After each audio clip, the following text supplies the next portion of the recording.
I have a aversion to standing in one place. You have to forgive me. I like to move around a little bit. First, thank you for all for coming tonight. This is one of the events I look forward to because it allows me the opportunity to hear directly from community, directly from constituents on issues that we're working on in Springfield and things that we're doing and things that we're going to do. I was talking to somebody earlier. I literally just got back from Springfield. If you have not heard the news this evening, we did just pass, the Senate passed this evening the $15 increase in the minimum wage to $15 an hour. So that happened today. Yes, thank you. It's a bill I was proudly a co-sponsor of, and happy to make sure that we are working on behalf of people who are across the state this will allow them to have a living wage. We have 1.4 million people across Illinois who will have their wages increased by taking this action. We'll get into it a little bit later. But it was pretty ironic to me to hear some of my colleagues talk about how this would drive people out of business and this would drive people out of the state and things like that. When you hear corporate profits being at an all-time high, corporate profits at an all-time high, but wages are at an all-time low. Buying power has decreased. Since the end of the Great Recession in 2009, corporate profits have increased annually by 6.5%. That's annually by 6.5%. Now, my check is not going up by 6.5% every year. I would venture to guess that many people have the same experience. Particularly, since the minimum wage has not increased since 2010. So we are dealing with a change in the way that we think. So I always like to start this talk out by talking a little bit about some of the realities that we deal with. Give me the first slide, please. The first slide talks about the distribution in the Illinois Senate. So in the Illinois Senate, as all of you know, we had an election in 2018. Earlier this year, we inaugurated 40 Democrats into the Illinois Senate. Majority of the Illinois Senate is 30. So we have what's called a supermajority. So in order for a bill to pass through the General Assembly, you need 30 votes. Or if you need to override a gubernatorial veto by having 2/3 of the vote, you need 36 votes. Well, we've even got more than that. We've got 40 votes.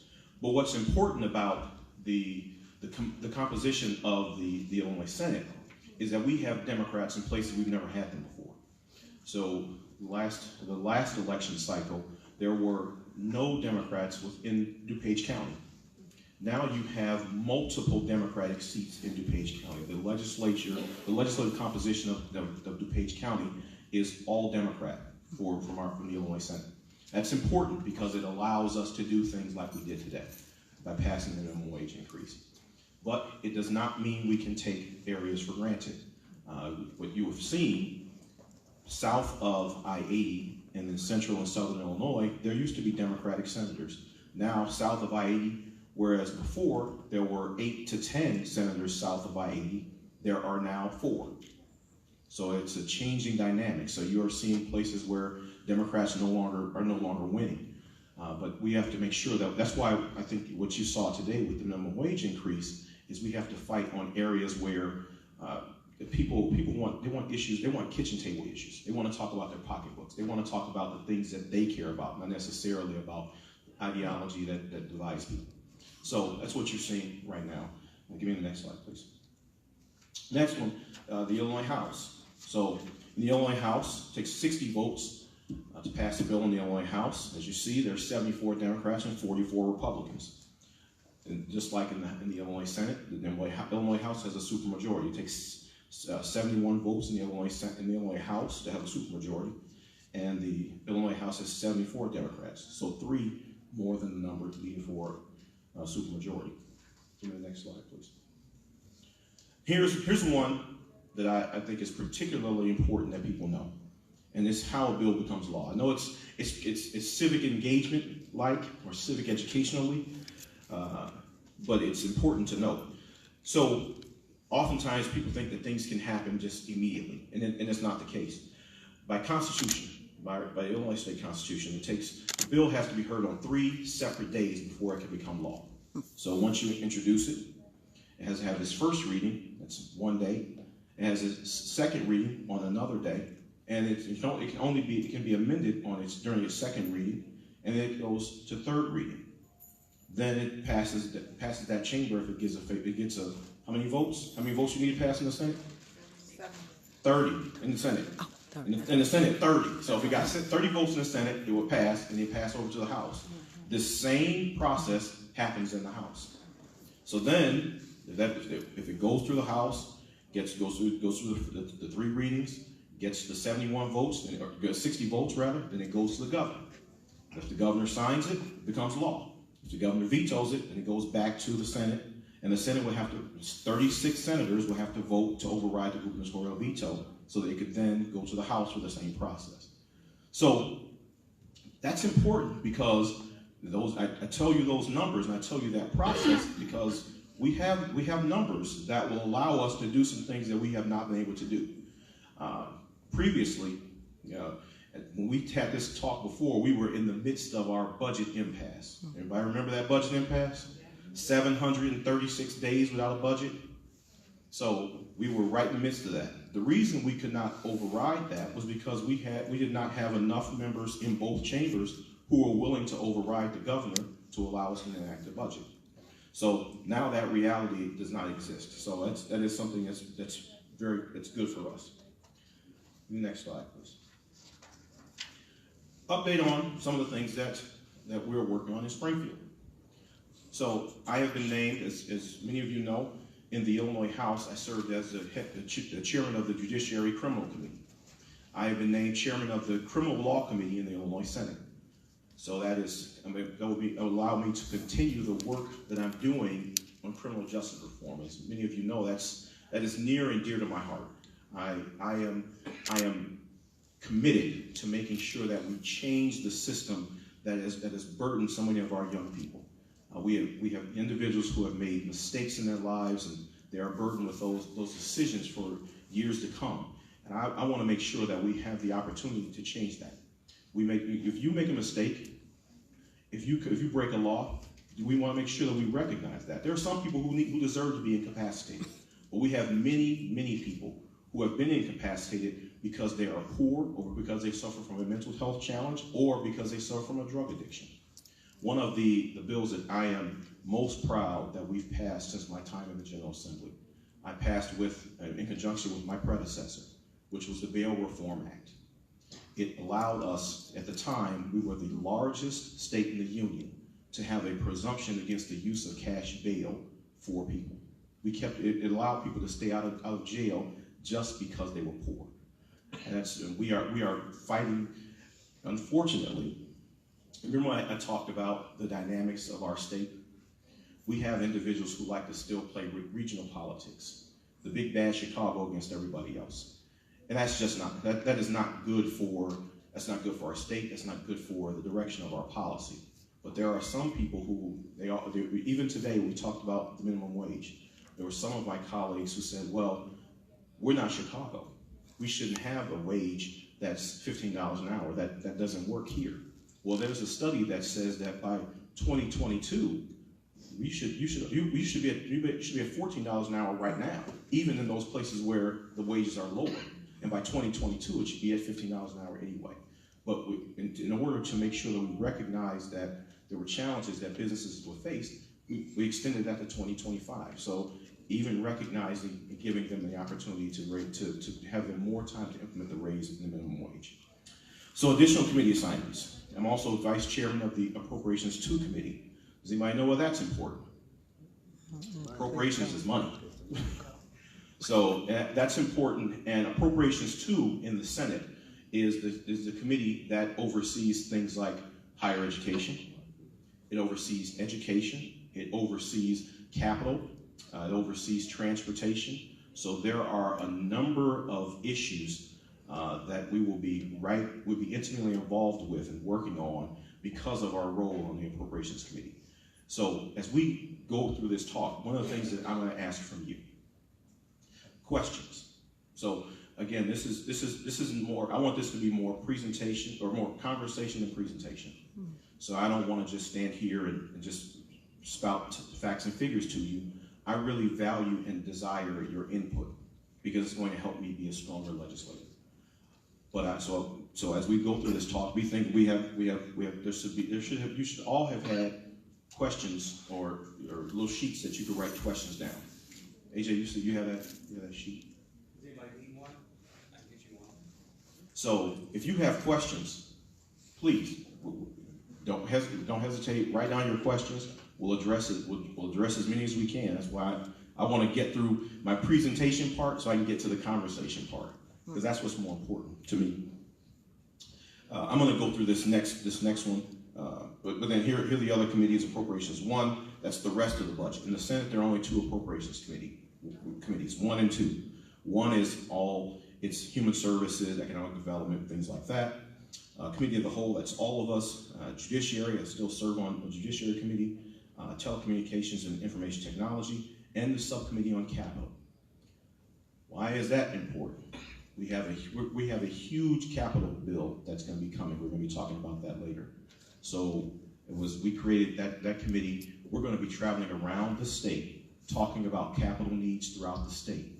So one of the things that I'm going to need from all of you, and I see several of our community leaders here going back to your respective organizations and talking about the needs, whether it's parks or whether it's community organizations, whether it's roads, whatever that is. Let's be talking about what those needs are so we can identify them. So as that capital bill comes up, we have what we need to go to. We have our asks ready, because I think many of you have heard me say at one time or another, you are either at the table or you are on the menu. So we want to be at the table. So as long as we have our asks prepared, we are ready to go. Okay? Next one. Give me the next one. So I'm going to run through these pretty quickly. These are some of the bills that got signed into law last year that I passed, and several of them I'm particularly happy about.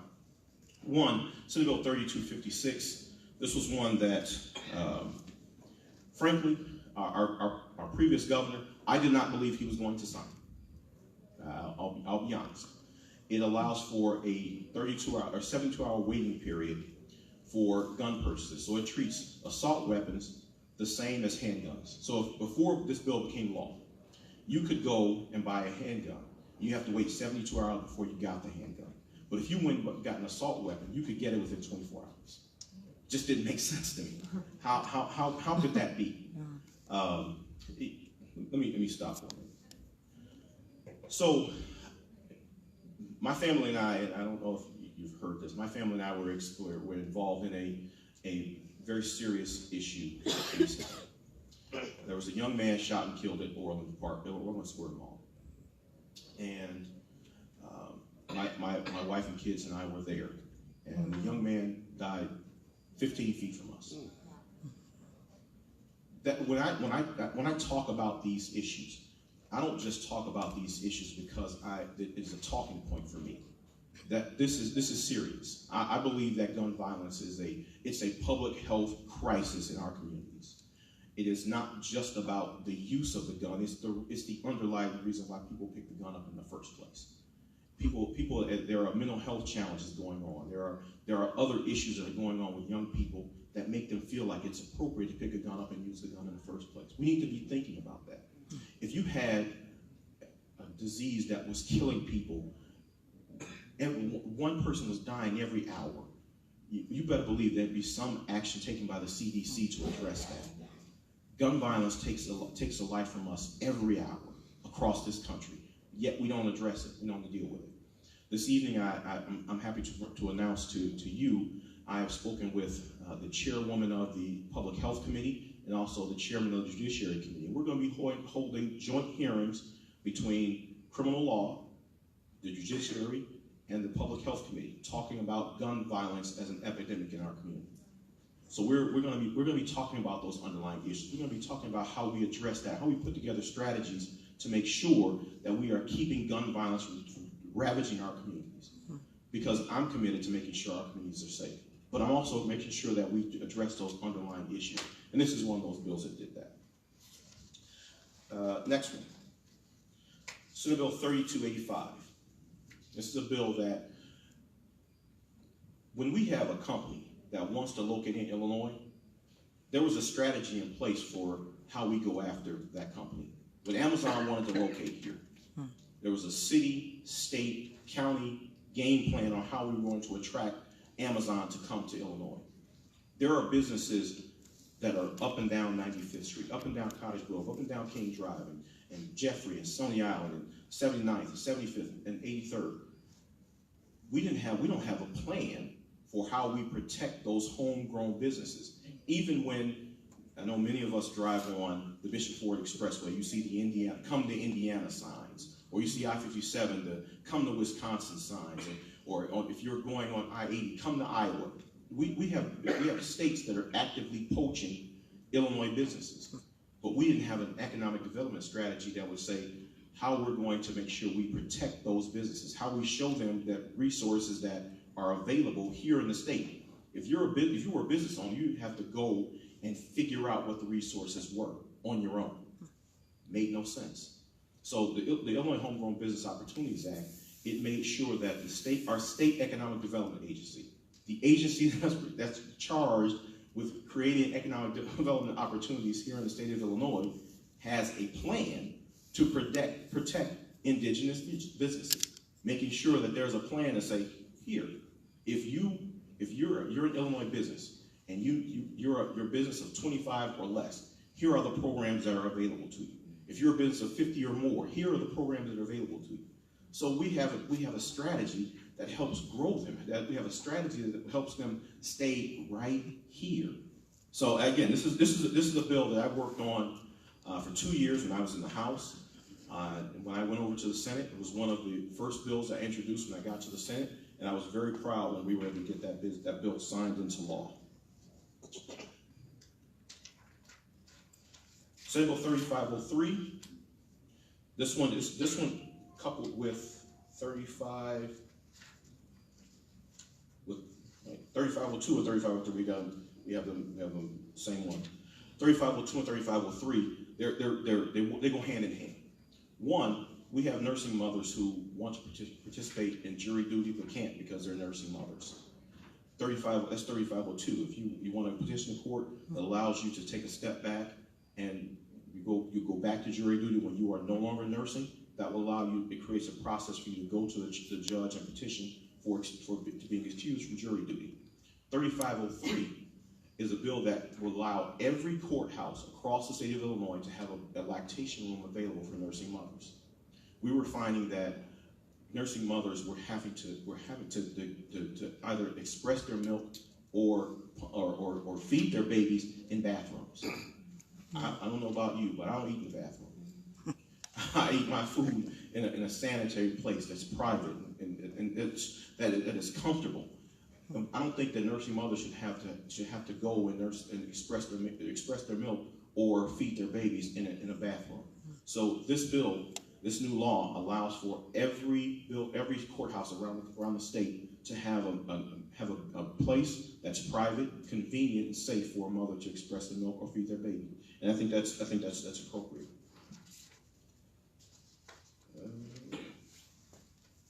You know what? Let's move on to the next section. I want to get to that. I want to get to the next section. Looking forward. So we've got some important issues ahead. We talked about the minimum wage. So we passed that today. It's going to go over to the Illinois House. House is going to take that up. So the Senate is off until the next week.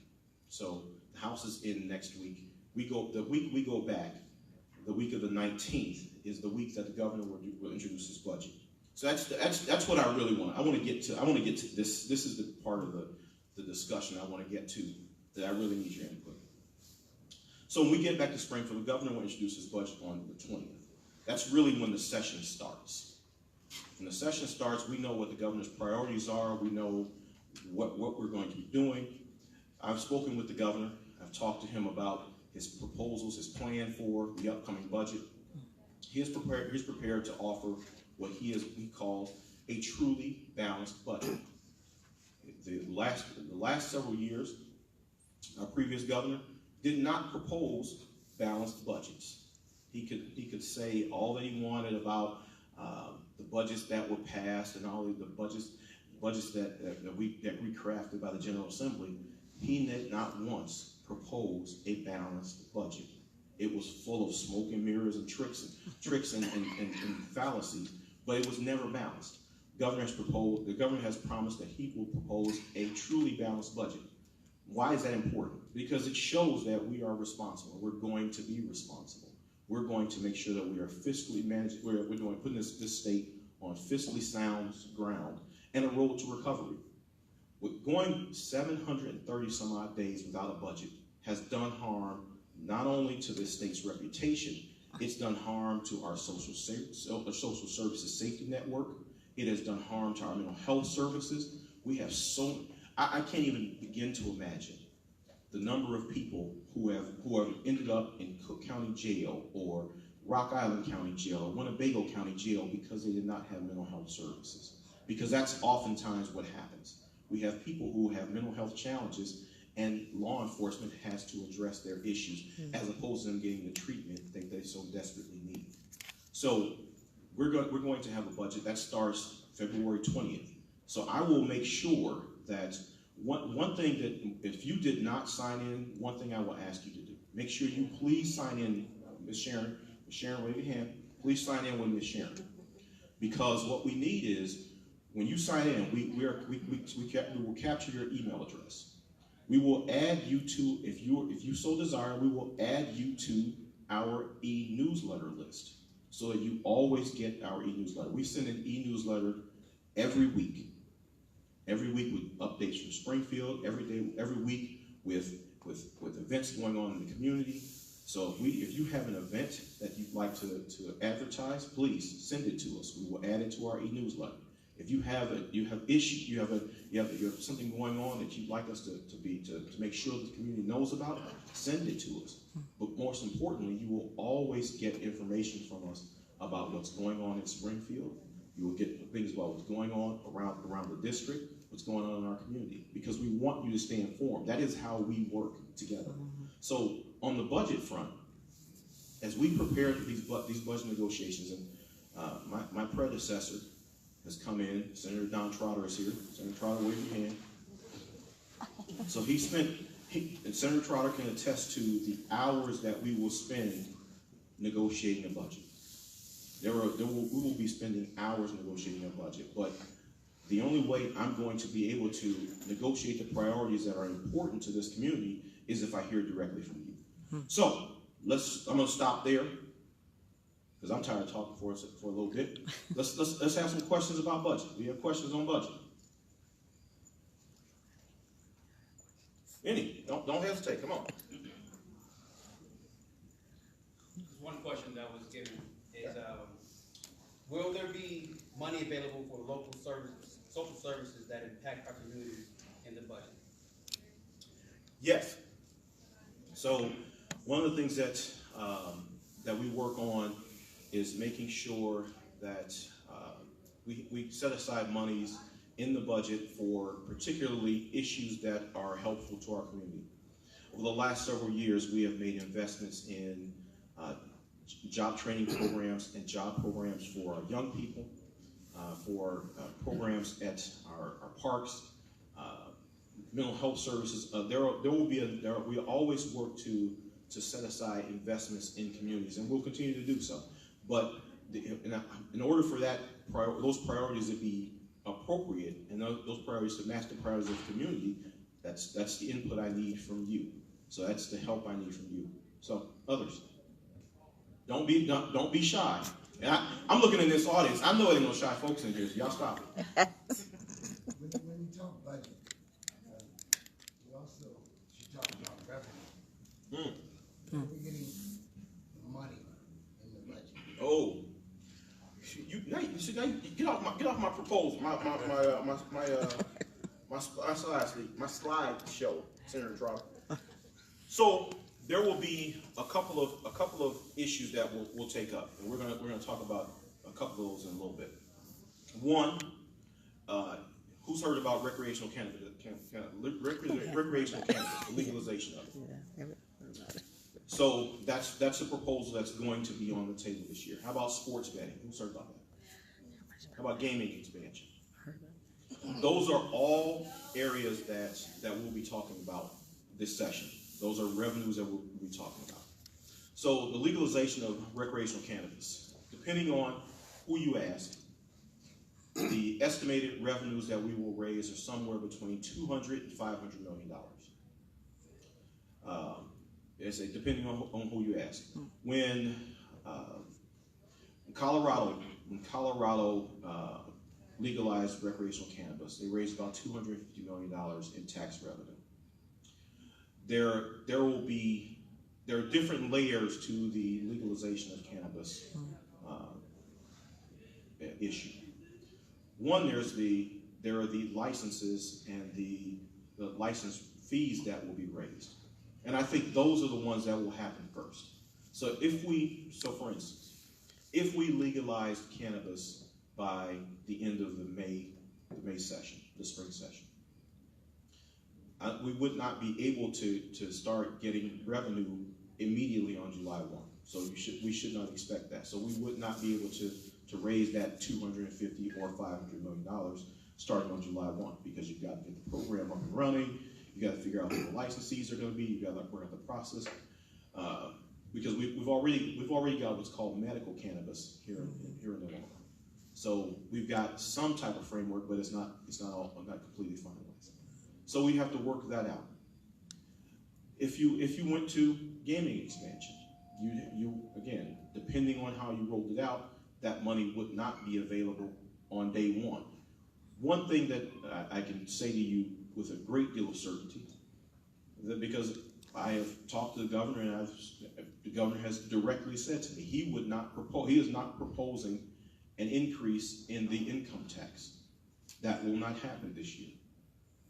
What he will be advocating for over the next year and the next several years is a move to a graduated income tax. Now, many of you, again, have heard me talk about graduated income tax for years.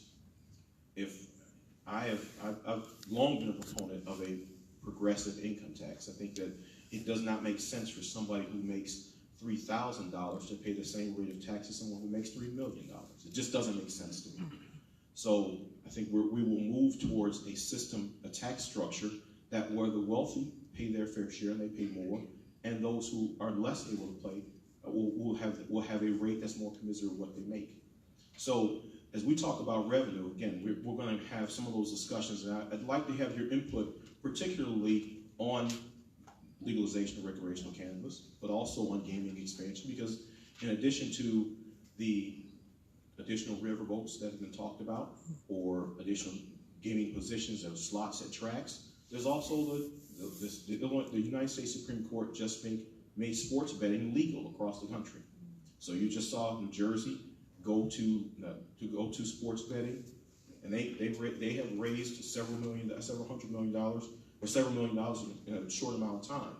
But we're going to have to put a program together that recognizes Illinois and the realities of Illinois. But that's coming, so we need to be prepared for that.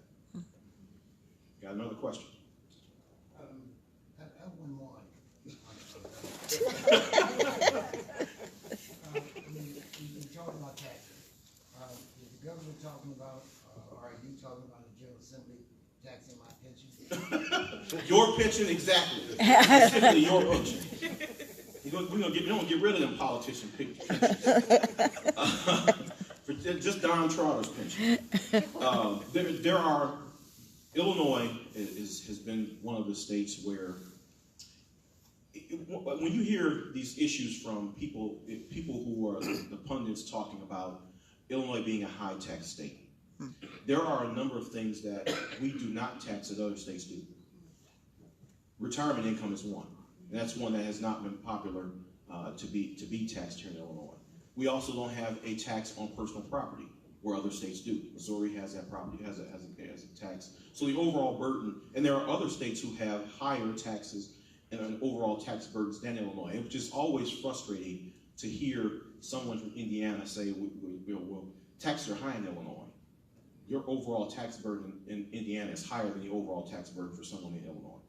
The same is true for Wisconsin. And Wisconsin always talks about, we have a better tax structure. Well, they also have, and the governor always held up Wisconsin as the barometer for what we should be looking for in terms of our economic activity. Well, Wisconsin also has a progressive income tax. So if we want to talk about tax structure, let's talk about it all the way across the board. But yeah, we're going to tax your pension in particular. AJ, please. Speaking of legalizing recreational cannabis, I know you spoke about the profits that can come, but what are the issues that the state of Illinois is facing as far as legalizing recreational cannabis? There are a number of them. Can we have a frank conversation about the legalization of recreational cannabis? Never used it. Have never tried it.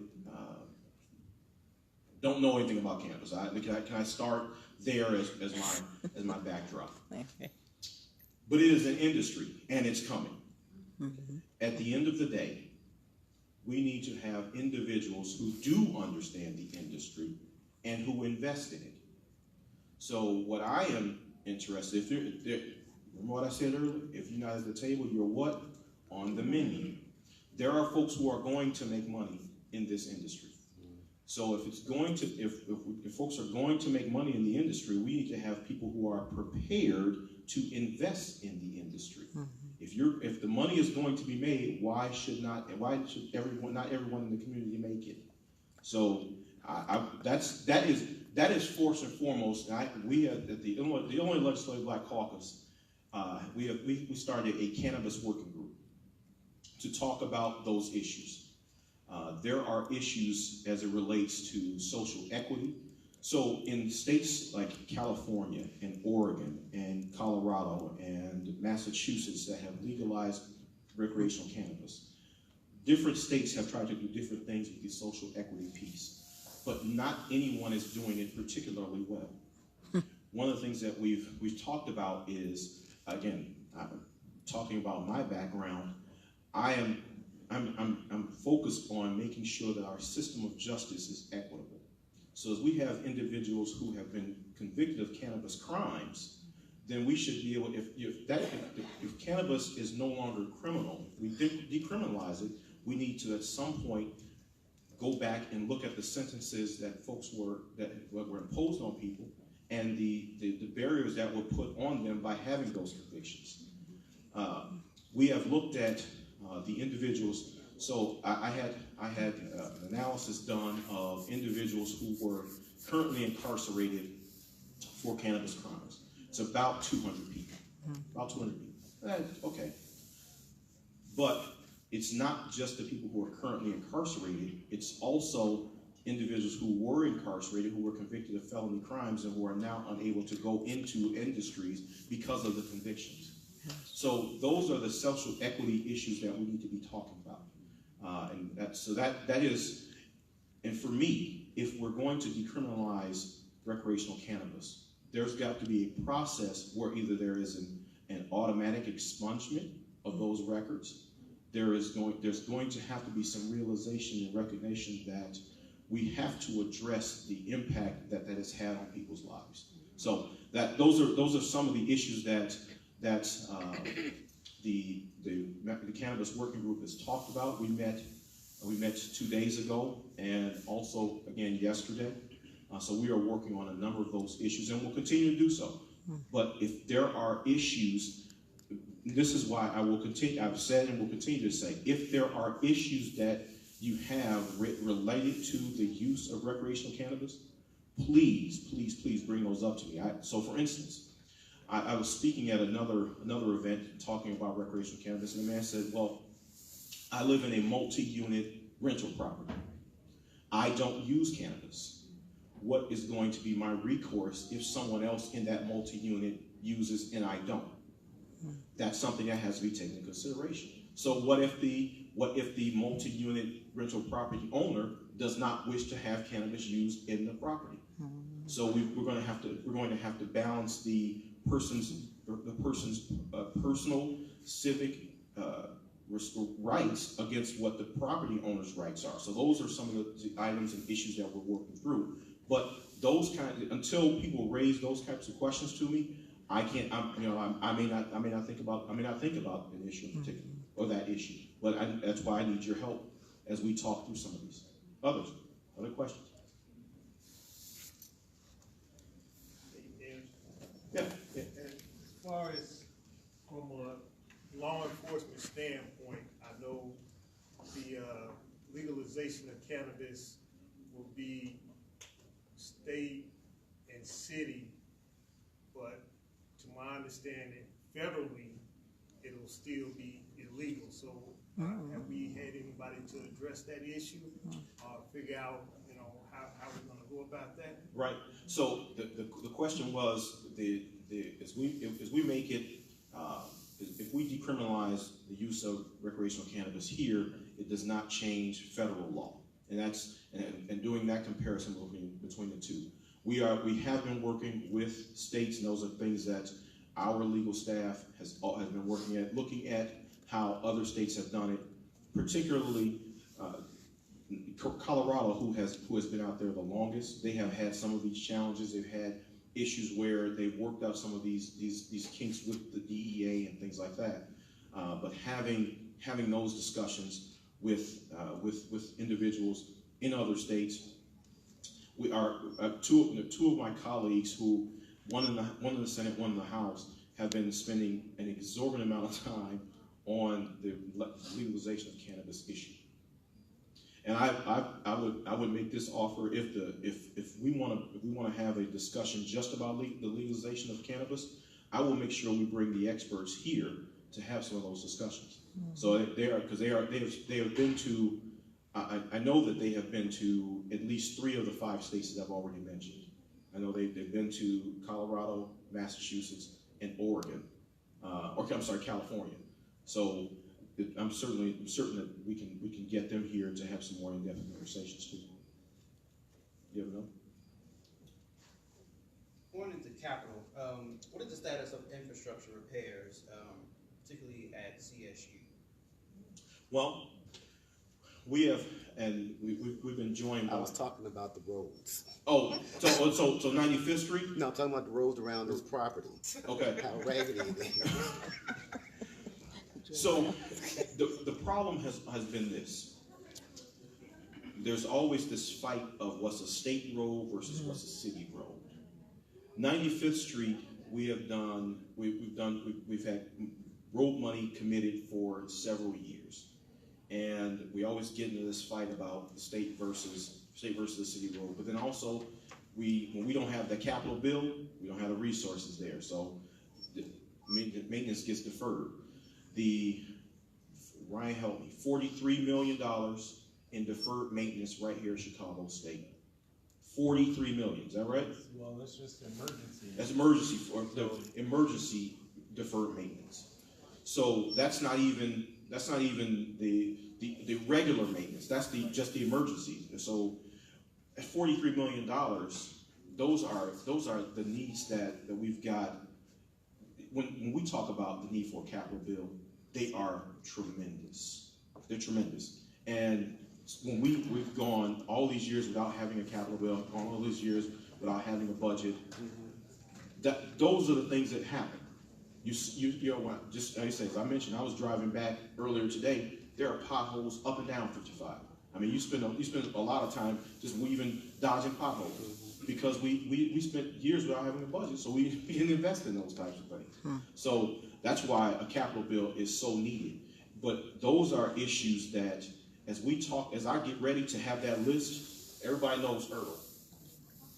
If you have issues, Earl has been working on our budget, compiling our budget and our capital list. Earl, make sure you get those requests to Earl. Earl and AJ are working on that stuff constantly, trying to make sure that we've got needs addressed here in the city. We've got our needs addressed in our suburban areas. throughout, because I want to make sure when that capital bill is written, we've got our stuff on that list. So if there are issues that you have, make sure you get those to us. So now we know 95th Street, King Drive, Cottage Grove, those are on the list. Now I was like referring to the campus here. Okay. Oh, you said on the campus. Yeah. Okay. When you drive around the campus itself, and it's been that way for a while, the roads are just, you're constantly dodging potholes. Chicago State, and to President Scott's credit, and President Lindsay, interim president before her, Lindsay, to their credit, they kept President Scott is turning this place around, and interim President Lindsay did a great job of making sure we kept the doors open in this place. And Eli, you and I have talked about this on a number of occasions. My frustration with the treatment that this university received, it was unbelievable that this university was disrespected the way that it was. And it was used to make a political point. And when you look around this facility, this is a world-class institution. And it should never have been treated the way that it was. And we will continue. We fought, and we will continue to fight, and we will continue to invest in this university. $14 million in funding capital programs that we finally got released that the previous governor sat on for years. We got $14 million to this university to address some of those needs, and there's still, as you heard, $43 million in just emergencies, deferred maintenance. We have a long way to go. And it's because that's what happens when you neglect something. When you neglect something, then those things, they don't just go away. They grow and they get worse. Others? Yeah, sticking with capital, what are your thoughts about sustainable funding for active transportation? Do you support restoring and growing funding for public transit, especially in the capital bill? Absolutely. One of my very first leadership role in the Illinois General Assembly was I was vice chairman of the Mass Transit Committee in the House. So I spent a great deal of time talking about the usage of our rail, the usage of our bus systems to move people across and from our communities to job opportunities around our communities. So I'm committed to that. As many of you know, the 17th Legislative District starts here in Chicago and it goes all the way south down the Bishop Ford corridor and the I-394 corridor, with the southern border being the Kankakee River in Moments, with the Illinois-Indiana border being our eastern border and the I-57 being our western border in a lot of places. So I get a chance to see a great deal of diversity of this district and diversity of the state. And there's an Amazon distribution center just outside of the 17th Legislative District. There are jobs there are tons of jobs there, and oftentimes people can't get to the jobs because they don't have the opportunity, they don't have access to transportation. One of the things that we have tried to do is invest in those public transit opportunities to make sure that we can get people from their homes to those job opportunities. So we're going to continue to invest in that. We're going to continue to invest in suburban transit because there are a number of areas where, in the southern part of the district, where there are very limited transit options. So that's one that we are committed to making sure that we continue to invest in, and will. Again, I keep coming back to the 734 days without a budget. That has had some irreparable damage in some areas to our communities, and transit is one of those areas that really did suffer during that budget impasse. Yes, sir. You and the governor on the same page as far as the South Suburban Airport, or is that dead? Is it coming back up? That's one I can honestly say I have not talked to the governor specifically about the third airport. The southern part of the district, Peatone, the city of Peatone is in the 17th district. Everything but the footprint of the airport. So, but that's not an area that I have talked about with him. But I'm sure as we start to talk about the capital bill, that will be an area we will talk about the prospects of what the plans are for that third airport. So that is something that we will be talking about. Yes, ma'am. We talk about youth and gun violence, as you stood at the podium and said earlier. Will there be any designated monies, funding, resources to engage our youth the spring, for the spring break, which is public generally for Chicago Public Schools, and for the summertime? That's one. I got several questions, so you want me to answer one by one? Yeah, if you, hold on, did I get your question? Okay. So will there be monies available? Absolutely. Those are areas that we're working on. We put money aside in last year's budget, somewhere to the tune of $25 million for youth employment opportunities. So those monies are available, and they will be available. There are specific activities and programs that you need, we need to know what those are, so we can help you navigate through the Department of Criminal Justice and Information Authority, or the Department of Commerce and Economic Opportunity, what those funds are available, so we can help you navigate those waters to make sure we have specific areas where we have resources set aside. What is the equation for Chicago Public Schools funding? Has it been enhanced in your conversations with the governor? Well, so we passed last year what was called the evidence-based funding model. It's a historic change in how we fund education. So it pours millions of dollars into educational opportunities for where the money follows the child. So this changes how we fund education now. Part of this new funding formula allows us to make sure that for Chicago Public Schools, they are now put on the same footing as other schools. What Chicago schools have, the reality Chicago schools have, is they pick up pension funds where suburban schools do not. So other schools do not pick up pension funds. The state pays for that. So there's what's called the teacher retirement system. And under the teacher's retirement system, the state pays for the retirement for all teachers. The Chicago Teachers Pension Fund does the same. So what the state will do, the state will take a designated amount every year to pay for it that goes to the Chicago Public Schools to pay for its pensions, and the Chicago taxpayers pay for Chicago public teachers. What the evidence-based model did was recognize that those realities exist and make sure that money goes to where the poorest children are. So if you are a district where you have a higher amount of property wealth and a lower percentage of poor children, then your property wealth would your property wealth is taken into consideration, so your state support is adjusted accordingly. And the same is true if you have a high percentage of poor students and a low property wealth.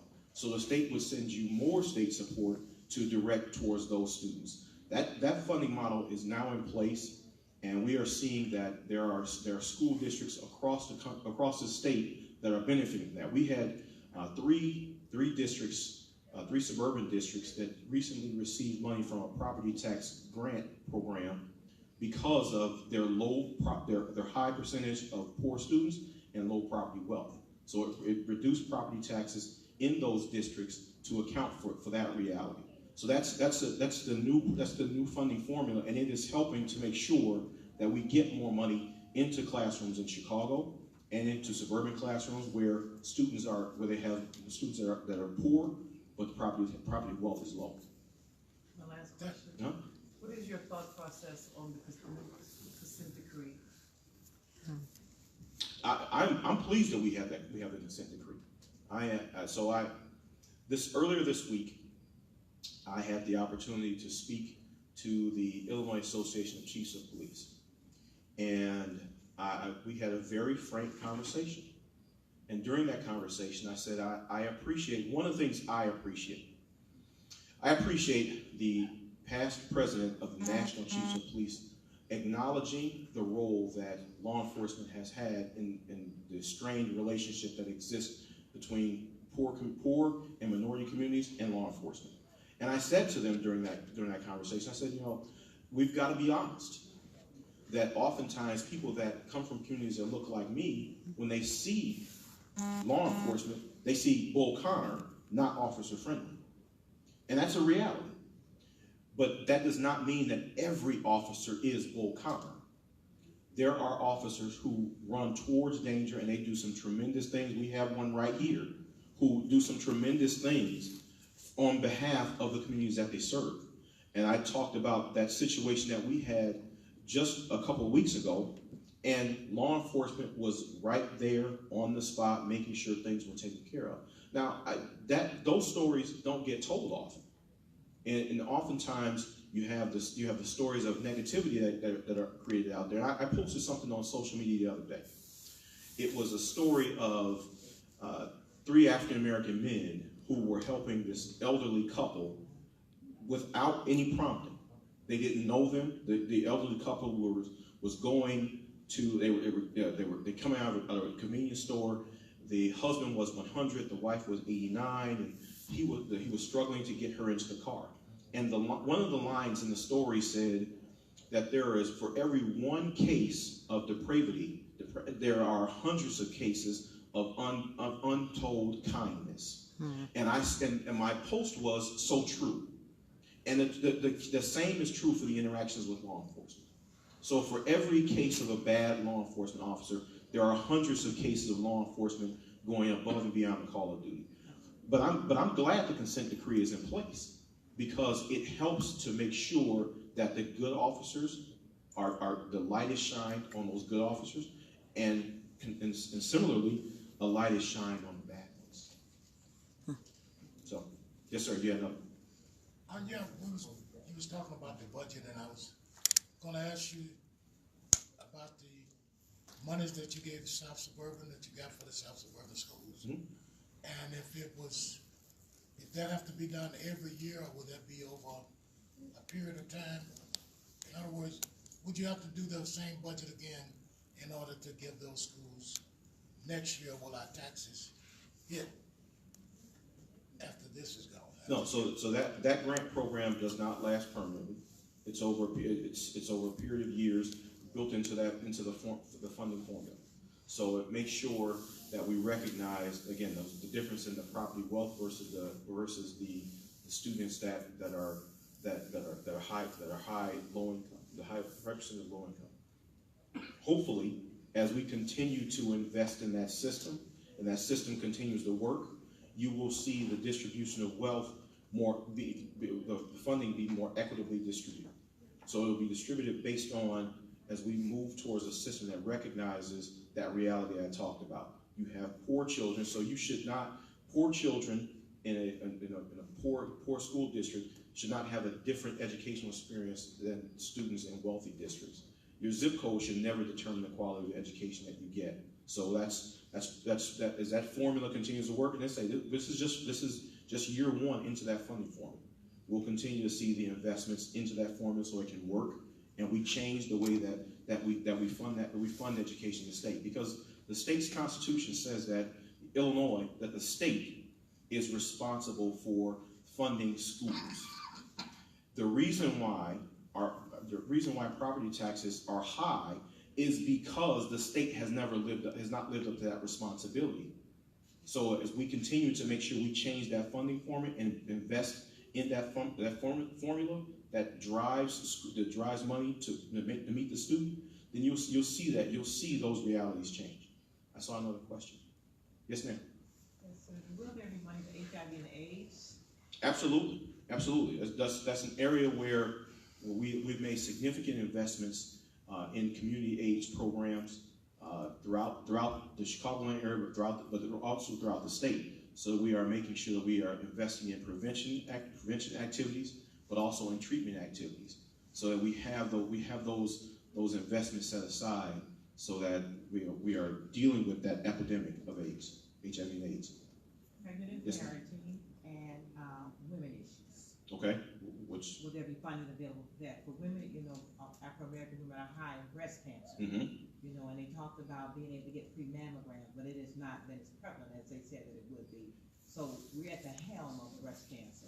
And then you have the ratio for teen births has gone down. However, there's still programs, that are still available, one that, you support very heavily. I'm retired now, but, and so those programs still exist, and those team moms are still out there, although the birth rate is down, but a lot of the funding was taken away from some of those programs, they had to shut down, so, 2 areas. You are talking again about that some of the byproduct of the 730 some odd day budget impasse. 330,000 women went without breast cancer screenings during that budget impasse. 330,000. So that was so frustrating. And it was frustrating for me to come back here every year after us having passed the budget. So that's the fallacy that was created. During that entire 730 some odd day budget impasse, we passed budgets. The House passed it, the Senate passed it, Governor vetoed it. Governor will sit on for a political agenda.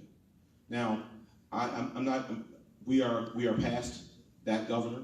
We are on to our next governor, and I'm confident that Governor Pritzker recognizes that we have priorities in our community. And I know he recognizes it because I'm going to tell him. So that's why it's important for us to have these conversations about the things that are important to our community. That's why I sit on those appropriations committees. I sit on both of them because I want to know how that budget is being spent. I want to know how our dollars are being invested in our communities, what we are doing to address those issues. Because it's just unacceptable for us to have those realities in our communities. Yes, ma'am. Can you address, we were still paying money into the budget. Where did it go? If we didn't pay anything out for 734 days? No, I didn't say we didn't pay out money. Okay. We were paying money. So what happened, which is part of the reason why we have the budget deficits that we had. So the providers, many of the providers went to court and they sued us. They sued the state of Illinois. So from 2016, 17, we were paying because of the decrees by the court, we were paying at levels of 2015 appropriations. Well, you know why the 2015 appropriation level was important? It was because the tax level was at 5%. So we were paying when Governor Rauner came into office, he demanded that we let the past tax increase, which was only temporary. He demanded that we let it expire. So the tax rate dropped back down to 3.75%. So we were collecting revenues at 3.75%, but spending at 5%, based on what the courts made us do. So 90% of the budget was running on autopilot, but it was running at 2015 levels, even though we were only kept collecting at 3.75%.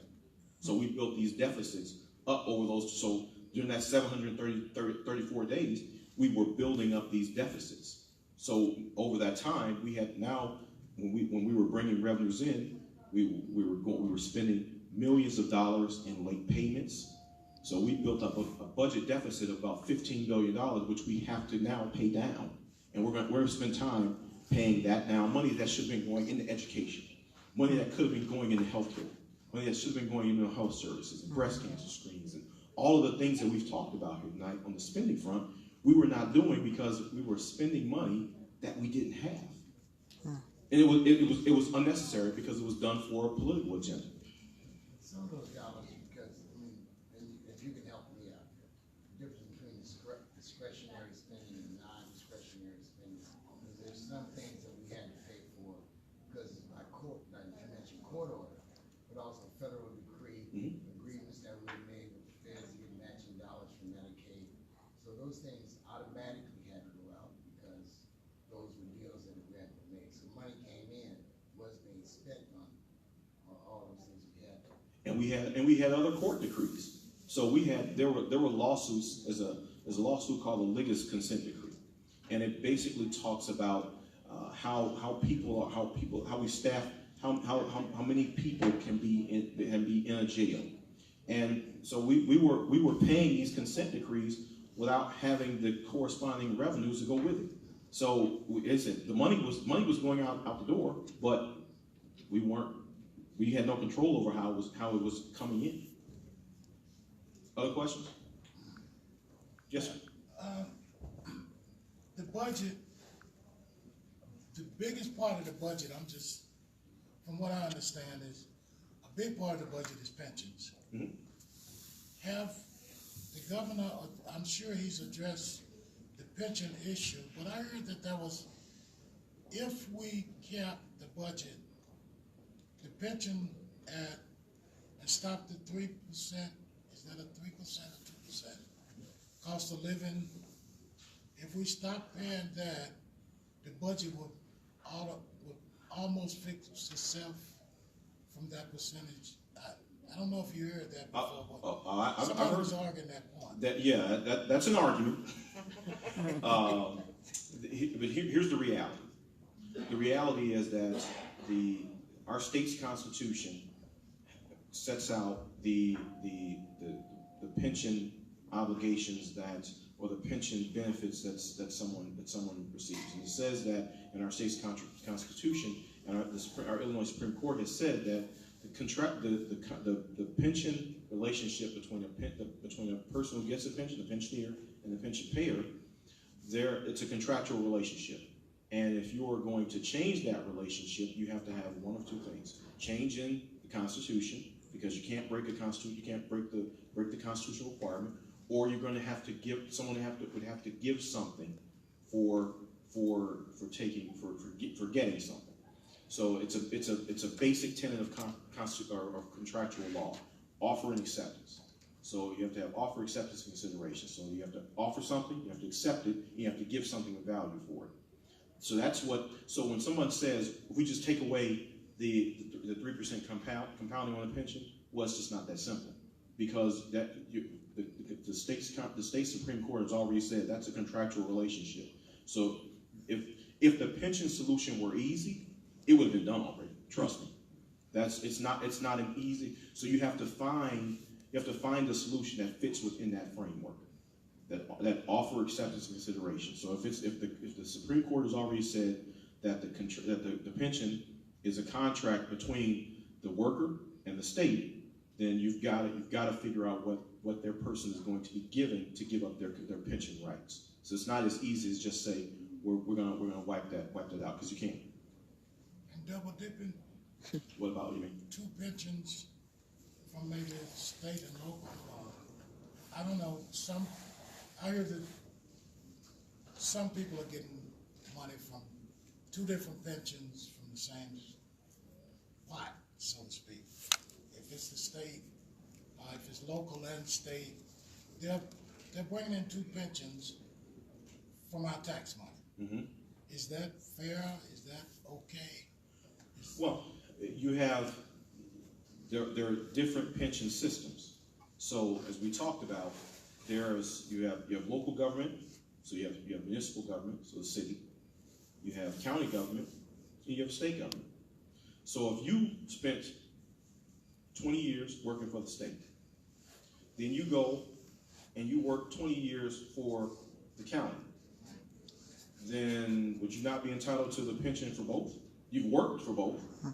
So that's what I'm saying. So that is the reality that we're dealing with. So the person has worked for 20 years for the city, worked for 20 years for the state. Those are 2 different systems. So they were municipal employees, and the reality is this: the public sector workers are not the cause of the problem. It is a talking point that has been used to beat up on state workers and county workers and city workers, when the reality is the average pensioner makes about $32,000. That is not breaking the bank. It's not. So, I mean, I'm with you. I want to make sure that we are fixing these issues. We've got to fix these issues, but they're tough choices. They're very tough choices. And behind every one of those statistics is what? It's person. It's not just a number. It's a family. It's somebody who's sending kids to college, who's taking care of an elderly parent. It's those are people, and we want to make sure that we are making decisions on their behalf that protects our communities. others. What's the status of the elected school board in Chicago?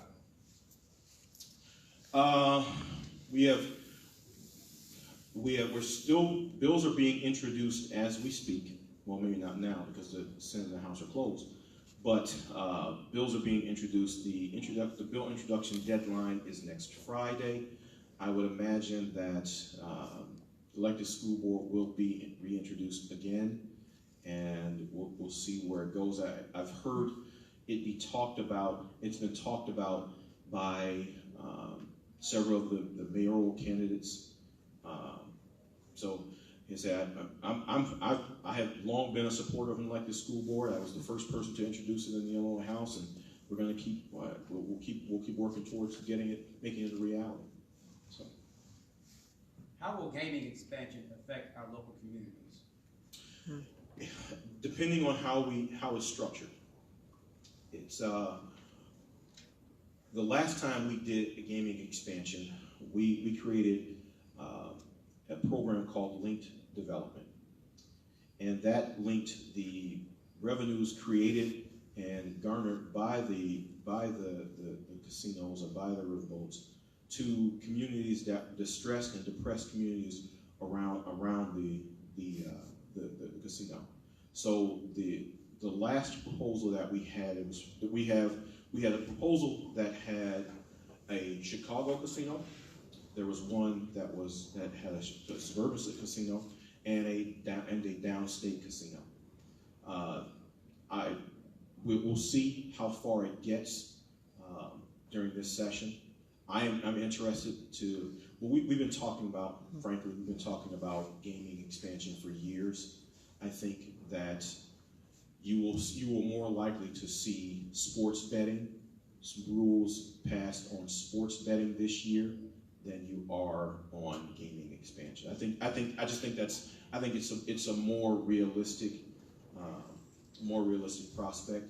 Not saying it won't happen, but I've seen that dance enough to not hang my hat on the budget on those revenues. Yes, ma'am. I have two questions. The first question, there's a mass exit in the last few years of people leaving Illinois. And there was an article recently that a third of young people don't want to stay in Chicago, they want to leave Chicago. So how do we keep people here? How do we keep people in Illinois? I think first and foremost, people want a couple things. They want certainty. When you hear that we can't even do things as have when you have a chief executive who goes out and talks about how terrible our state is and how broken it is, that has an impact. When you have people who, for instance, it's no coincidence we're here at Chicago State. This is an institution of higher education right here on the south side of Chicago that students should be flocking to get into.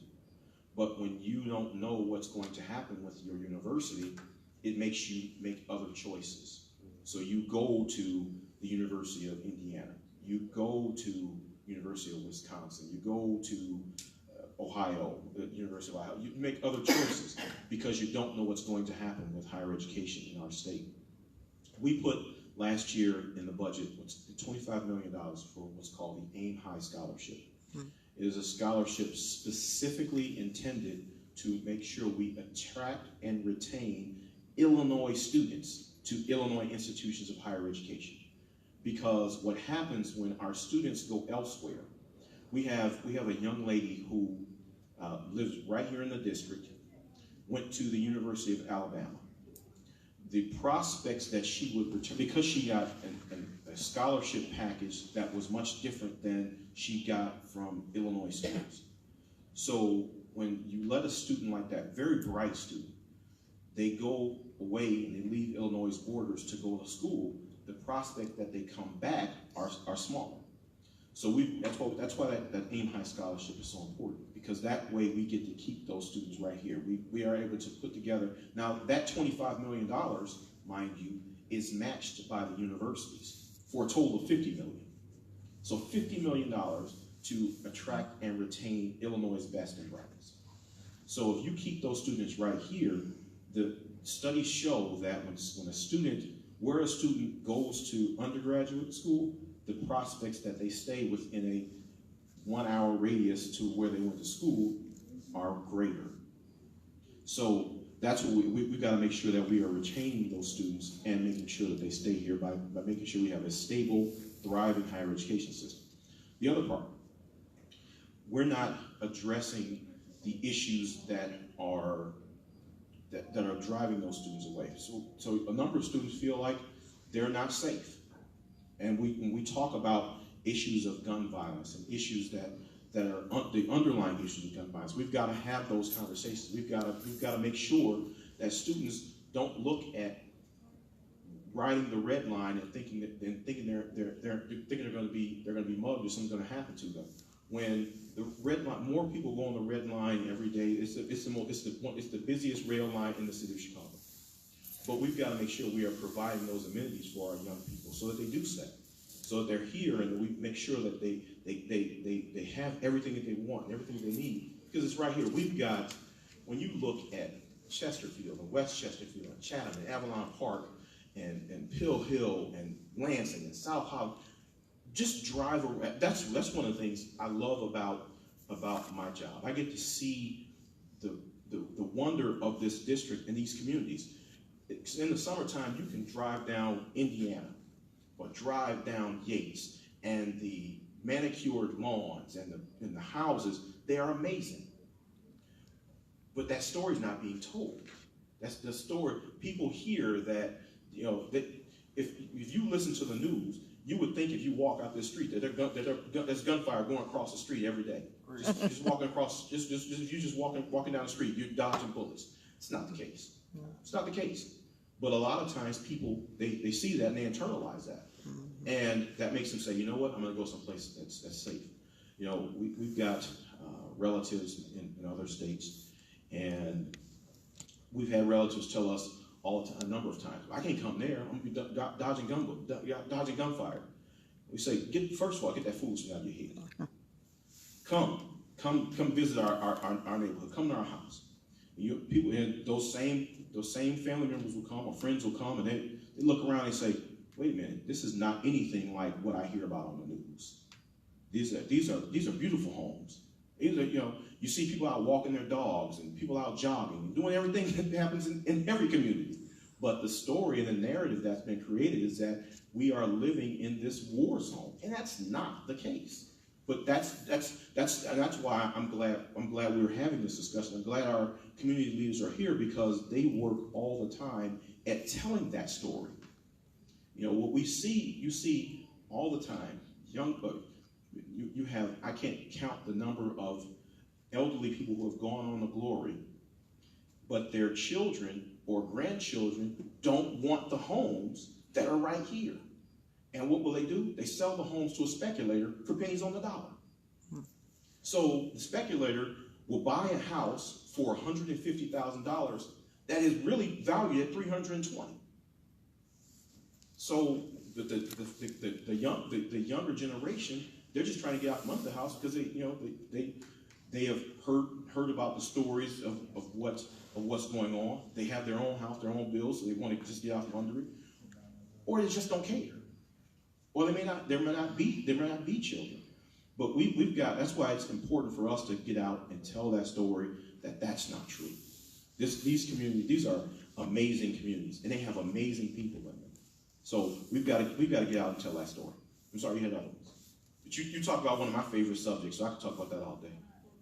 Yeah, let's talk about it more, because I would like to hear more exciting solutions to make people stay. I know the problems. I'm aware that people don't stay because the narrative has been controlled in a way that doesn't make people want to stay. But what is the role of the legislature in making folks stay in a little? It's not just the role of the legislature. It's all of our role. It's all of our role to come outside, talk to our neighbors, and see. And again, that's part of the challenge. We have gotten to this me, mine, and me and mine syndrome. So we are comfortable pulling into our garage, pulling up in front of our house, getting out of our car, going in our house, and closing the door, pulling the shades, and not coming back out until the next day when they got to go to work again. As opposed to getting out, walking up and down the block, when it's warm outside, making sure you get to know your neighbors. What happened to our block clubs?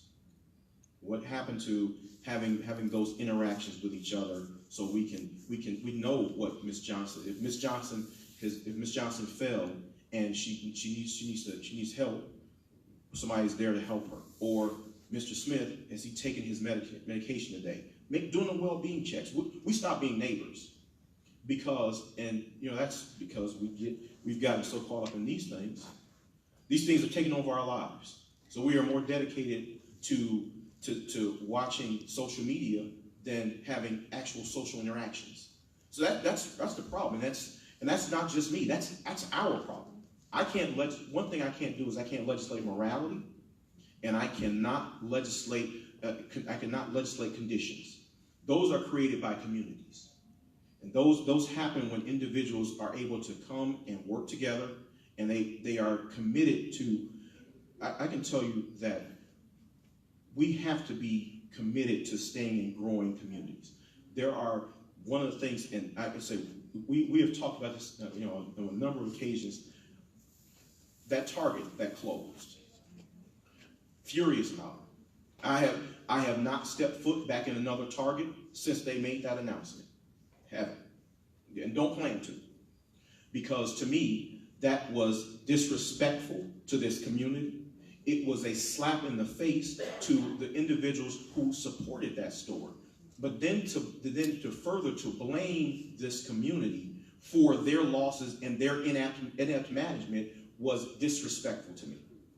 You can't sit here and tell me that this community was responsible for the losses that store endured, but that store and the store on 119th had the same reality at the same time you're opening stores downtown. And you have stores basically down the street from each other. That does not sit well with me. But to me, that means that if we have that reality, and you have a store that opens up in the wake of Target's closure, and it's a store from this community, and it's a store that's owned by someone who lives in this community, and the individuals who work there live in this community, go there and support it, because that's our role. As a legislator, I can pass laws that create tax breaks. I can pass laws that create incentive programs, but it's our role together to build our community. Yes, ma'am. Kind of riding off of what she said. I have a young man at home, 28, and even though crime is a big thing, I think when he thinks about moving or relocating, it's mostly because of money, like jobs. It's like even if I get a little job and everything I get goes back into, I guess, into bills or just trying to survive, you think of somewhere else different, you go in your head, maybe I can do better somewhere else. I mean, I get what you're saying with all the connect, trust me, I believe in community connecting much more than we have. But I feel like with younger group, the crime is not even the thing that stands out with them. It's like the money to take care of myself, to feel good about who I am, and not just working in a cycle. So I don't know. I mean, I think that's a big thing for keeping people here. Because if you don't keep the young people here, the elders gonna pass away. So your new generation is thinking, I need better schools, I need better money. That's one of the reasons why the minimum wage increase is so important. Mm-hmm.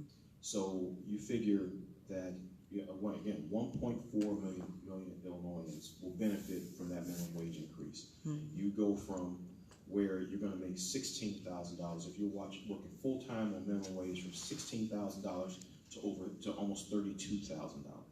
That's a very different standard of living. So you can provide. So as opposed to if you're working now on a minimum wage and you are working minimum wage and you're working full time.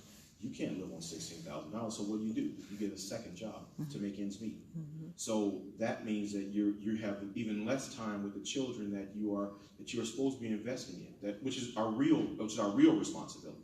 Because as a saying, if you fail at raising your children, nothing else matters. Right. And that's the key. So those young people, they're looking for those opportunities to invest in, to have a quality of life. Right. Because that's really what you're talking about. Yes. It's a quality of life issue. I don't want to spend all my time, and similar to the issue that this young lady was mentioning, you want those opportunities within a range of where you live that the commute to those jobs don't eat into your day. So if you spend 2 hours commuting to work and 2 hours coming home from work, and then you've worked 8 hours, that's 12 hours out of your day. Yeah, that's his schedule right there. You just said. So you want those experiences close to you. You're right. So that's why we have to build those opportunities right here, right in our communities. And again, there are fabulous opportunities right here, but we've got to continue to invest in. Yes, sir. I was gonna say that this is secondhand knowledge, but I was told that Rauner did a lot of good with the African American Black Chamber of Commerce, and you talked about building a community around us. So first of all, what is your analysis of that? Like what Rauner was doing with Black small businesses, and two, if that was the case, how do we proceed, even though he's not in office? Because sometimes Republicans have a different mindset than Democrats. Browner's investment in small businesses were not true investments. He invested in folks who were his friends and his supporters. He did not build Black businesses during his tenure, even though there were opportunities to do so. There were opportunities that we passed. Now there were things that he did that I applauded. He did institute and talk about, he signed an executive order talking about utilizing Black business in the state. Problem is, he did the executive order, but there was no action that went along with the executive order. So the words didn't match the deeds. And so I want to make sure that I'm not asking for anything special.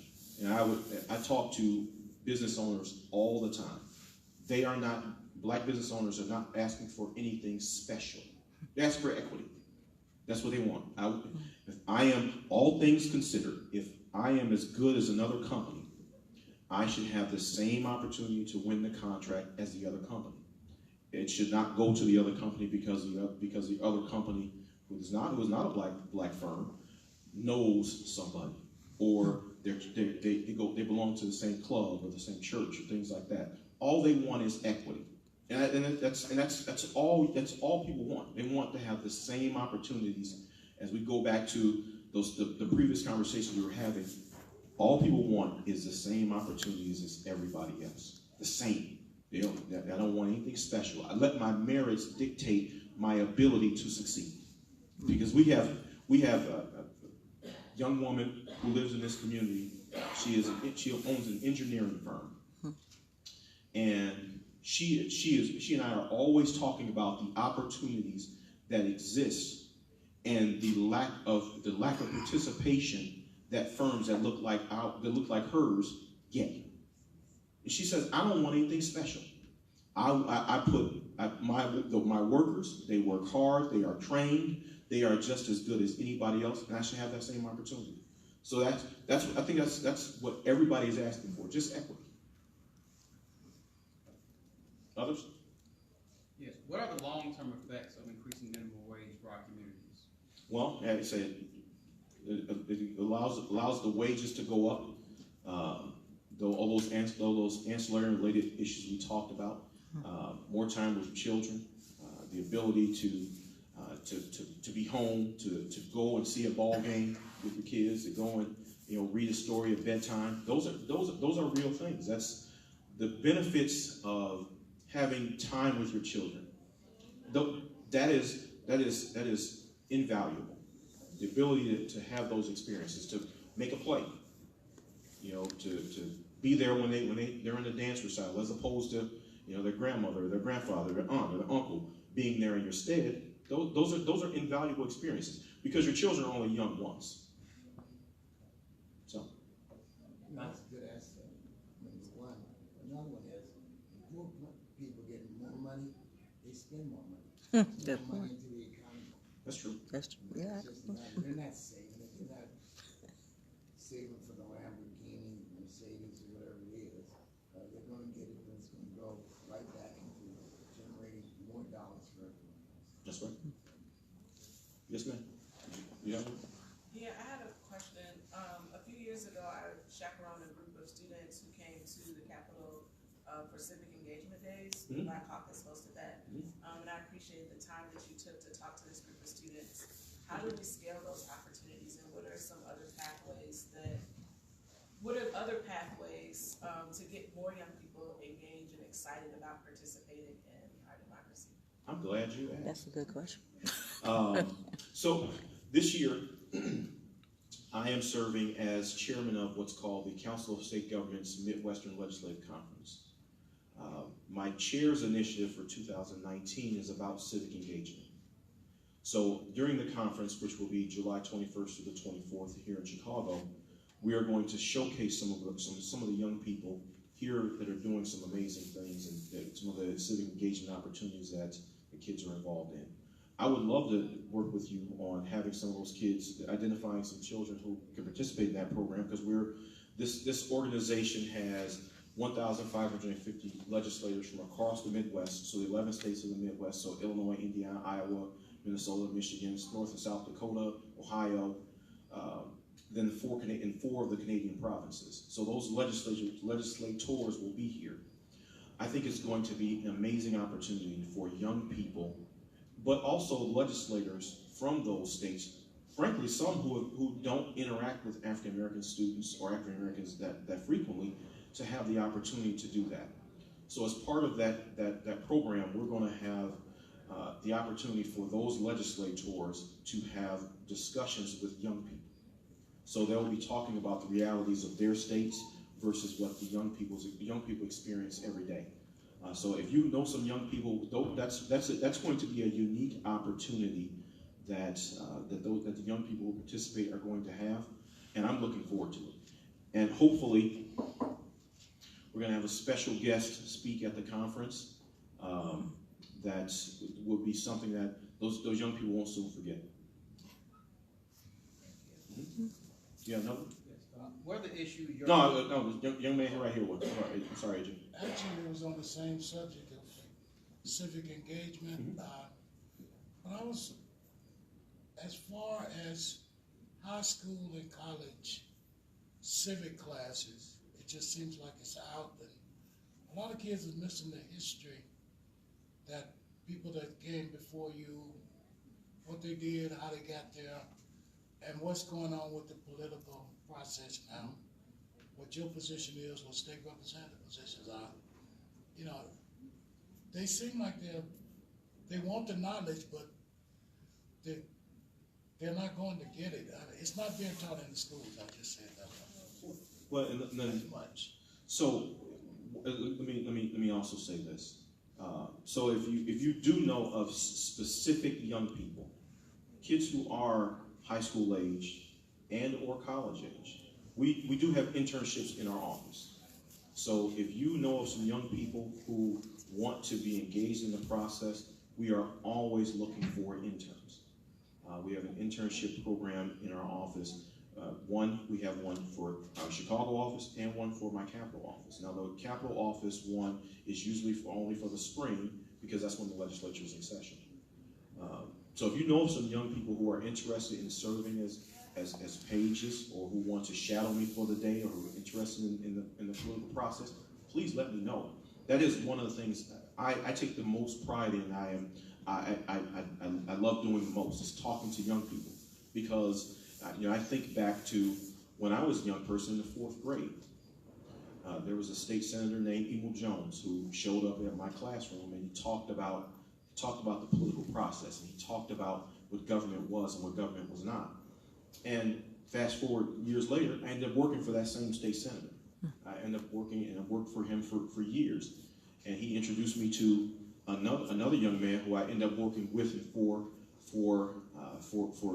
8 years. And then ultimately ended up sitting in that same man's seat on the floor of the Illinois Senate. So I love talking to young people, because the young people of today are our leaders of tomorrow. So we've got to show them that those experiences, make them make those experiences available to them. But to your point, we have got to teach our young people what government is and the role that government plays. The only reason we have indoor plumbing is because a law was passed that mandated. So the law touches every aspect of our lives, and we have to make sure, which is one of the reasons why I started that presentation with that civic engagement lesson. Because we need to understand the rules of the game if we're going to engage in that game. We have to understand what we're playing. You could not go and play Monopoly using Uno's rules. Just wouldn't work. So we have to make sure our young people understand those rules so that they know how to effectively navigate that system. So and that was the exact purpose of the Civic Engagement Day. So our young people could come to Springfield and they could see what that process looked like. So when they get there, they're not shocked. So we want to make sure we make those experiences available. So if you know of young people, again, you have somebody who wants to shadow me for the day, shadow AJ and Earl or Sharon, come around the office, interact with constituents. Let us know that. I would love to have students who come down and page with me for the day, come down and shadow me in Springfield. I've done that the last several years, and those young people, they come to Springfield and they see that world, and it is a different experience. And they leave there committed to coming back. Others? Any more? Final question. What issues are your constituents most concerned about, but also how can those constituents help you solve those issues? I would say you heard a lot of those concerns tonight. Making sure that we have stable housing, we have our community is growing, making sure we have the amenities that other communities have. How you can help, staying involved. We have had advisory committees in my office, but I will admit, so from the very first day I became state representative, we had advisory committees, because I always love this interaction, because I feel it makes me better. Now, the problem is we have had varying levels of participation. So yeah, we've had individuals who will come, they may have ulterior motives for coming, or they come and they stop coming, and the advisory committee stop being as effective. But that does not mean we stop doing them. And we have continued to have them, we will continue to have them.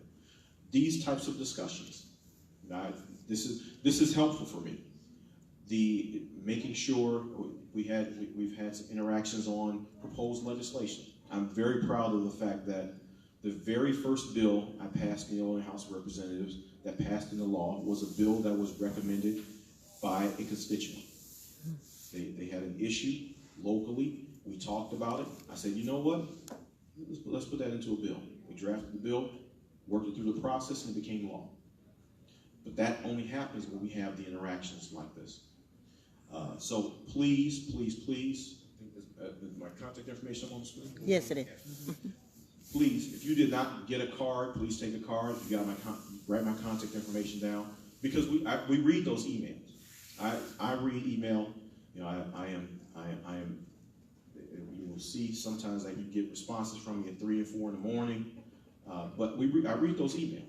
So please, no question, no interaction is too small. Interact with me. Reach out to us. If often between January and May, if you call the Chicago office, the likelihood that you get me is slim, because I'm in Springfield. So if you need me January to May, call Springfield.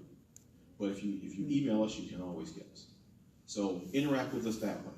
Come to the office. Come to our programs. We pride ourselves in trying to provide services to our community. We have a couple of events throughout the year. So you will hear our next big event coming up will be our annual job fair. So we do our annual job fair in the spring. So between March and April, we're still working on the date now. You'll have do we have the date already? April 16th. April 16th, see? That's why you have good staff. So April 16th is our annual job fair right here at Chicago State University. So that will be our next big event. From there, we will have our annual back to school health fair and rally. So it's our annual event. We provide free school supplies for the students, free health screenings for the students, everything they need to go back to school. That we will have dental services, we have eye exams, we have I see my good friend El Maria Saab from Blue Cross Blue Shield. They have been there to provide health services every year. So we provide those services, and they are all free of charge. We go out of our way to make sure that those services are always free of charge. So come to those events. And we have moving forward to our big annual holiday event. We have our holiday events. So we have four major events throughout the year, but we are always having these types of events throughout the year. We are interacting with each other. We have the opportunities. Last year we did this town hall via conference call. This year I want to get back and do it face to face. But we are always doing these types of events. So interact with us, please. Don't hesitate. And if you did not sign up for our e-newsletter, please do so, because they come out every week. So you have information about we have one that's events, we have one that's information. So you have the opportunity to have that come out every week. So you have that. So please sign up for it. Okay? Any others? Last question? All right. So again, thanks everybody. I appreciate you. It's always a pleasure. It's an honor to serve you.